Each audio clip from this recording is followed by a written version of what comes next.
केंद्रीय स्वास्थ्य मंत्रालय ने जानकारी दी कि भारत में कोरोना वायरस के एक नए डबल म्यूटेंट वेरिएंट का पता चला है। मंत्रालय ने बताया है कि देश में 18 राज्यों में कई वेरिएंट ऑफ कंसर्न्स पाए गए हैं। इसका अर्थ है कि देश में कई हिस्सों में कोरोना वायरस के अलग अलग प्रकार पाए गए हैं जो स्वास्थ्य पर हानिकारक असर डाल सकते हैं। इनमें ब्रिटेन, दक्षिण अफ्रीका, ब्राजील के साथ साथ भारत में पाया गया नया डबल म्यूटेंट वेरिएंट भी शामिल है।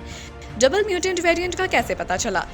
Indian SARS-CoV-2 consortium on genomics स्वास्थ्य मंत्रालय के तहत बनाई गई 10 राष्ट्रीय लेबोरेटरी का समूह है जो देश में अलग अलग हिस्सों से आए सैंपल की जीनोमिक सीक्वेंसिंग का पता लगाती है।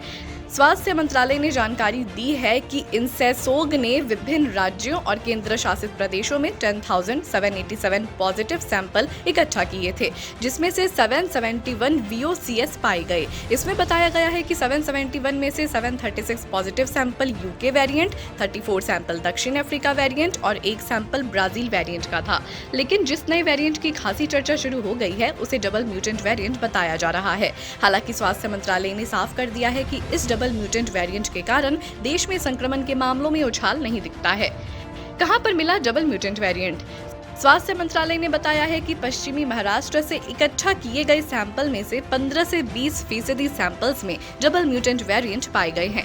मंत्रालय ने बयान में कहा है, दिसंबर 2020 की तुलना में महाराष्ट्र के हालिया सैंपल का विश्लेषण करने के बाद पता चला है कि यहां पर E484Q और L452R म्यूटेशन के सैंपल्स के कुछ हिस्सों में तेजी से बढ़ोतरी देखी गई है। 15 से 20% सैंपल में ये पाए गए हैं और पिछले किसी VOCS से इनका मिलान नहीं हुआ है। क्या होता है डबल म्यूटेंट वेरिएंट? विभिन्न प्रकार के वायरस के जीनोमिक वेरिएंट में बदलाव होना आम बात है और ये हर देश में पाए जाते हैं। स्वास्थ्य मंत्रालय ने E484Q और L452R म्यूटेशन के बारे में बताया है, लेकिन ये साफ नहीं है कि वो इन दोनों म्यूटेशन में दोबारा म्यूटेशन की बात कर रहे हैं या फिर इन दोनों वायरस के एक साथ मिलकर उसमें तब्दीली होने की बात कर रहे हैं।